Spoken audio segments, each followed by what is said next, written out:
বাণিজ্যে ভারতকে যে কোনো ছাড় নয়, আবারও বুঝিয়ে দিলেন মার্কিন প্রেসিডেন্ট ডোনাল্ড ট্রাম্প। ভারতের পণ্যে পাল্টা শুল্ক আরোপের হুমকির পুনরাবৃত্তি করেছেন তিনি। সম্প্রতি এক অনুষ্ঠানে ভারতের প্রধানমন্ত্রী নরেন্দ্র মোদীকে উদ্দেশ্য করে তিনি বলেছেন, ভারত যে হারে শুল্ক আরোপ করছে, যুক্তরাষ্ট্র সেই হারে করারোপ করবে। এতদিন পাল্টা শুল্ক আরোপ না করলেও এবার সেজন্য তৈরি হচ্ছে ট্রাম্প প্রশাসন।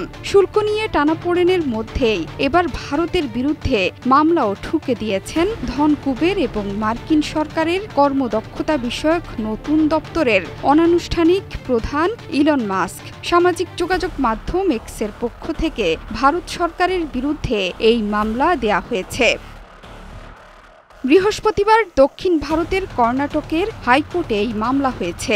ইলন মাস্কের এক্সের অভিযোগ, ভারতে বেআইনিভাবে বিষয়বস্তু তথা কন্টেন্ট নিয়ন্ত্রণ করা হচ্ছে এবং ইচ্ছে মতো সেন্সরশিপ চালানো হচ্ছে বলেও অভিযোগ তাদের। ইলন মাস্কের সংস্থা এক্সের কৃত্রিম মেধাভিত্তিক আলাপচারিতার মাধ্যম গ্রোক 3 নিয়ে ইতিমধ্যেই অস্বস্তিতে ভারত সরকার। কারণ বিজেপির কেন্দ্রীয় সরকার এবং প্রধানমন্ত্রী নরেন্দ্র মোদীকে নিয়ে বিভিন্ন বিতর্কিত বিষয়ে গ্রোক 3 এমন উত্তর দিয়েছে এবং দিচ্ছে যাতে নড়ে চড়ে বসেছে বিজেপি সরকারও। গ্রোক 3 এর উত্তর কয়েক মাস ধরে সামাজিক যোগাযোগ মাধ্যমে প্রকাশ করছেন সাধারণ মানুষ।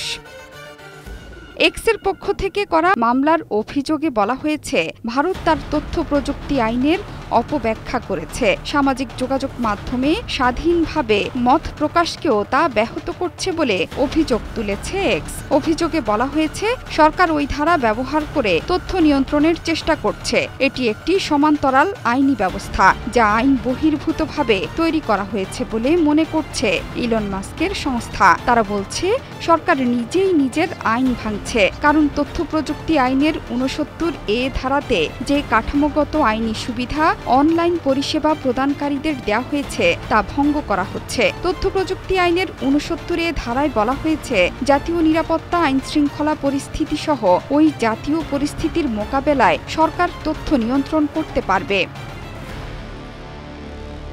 এখানেই সুপ্রিম কোর্টের পুরনো একটি রায়ের কথা উত্থাপন করেছেন এক্সের আইনজীবীরা। তারা বলছেন, তথ্য নিয়ন্ত্রণ করতে গেলে বিচার ব্যবস্থার নির্দিষ্ট প্রক্রিয়ার মধ্য দিয়ে যেতে হবে বলে 2015 সালের একটি মামলায় বলা হয়েছে। অর্থাৎ সেখানে বলা হয়েছে যে অনলাইন প্ল্যাটফর্মের তথ্য নিয়ন্ত্রণ করতে গেলে আগে বিচার ব্যবস্থার কাছে যেতে হবে এবং বিচারিক প্রক্রিয়ার মাধ্যমে নির্দেশ নিয়ে এসে তবেই তথ্য নিয়ন্ত্রণ করা যাবে।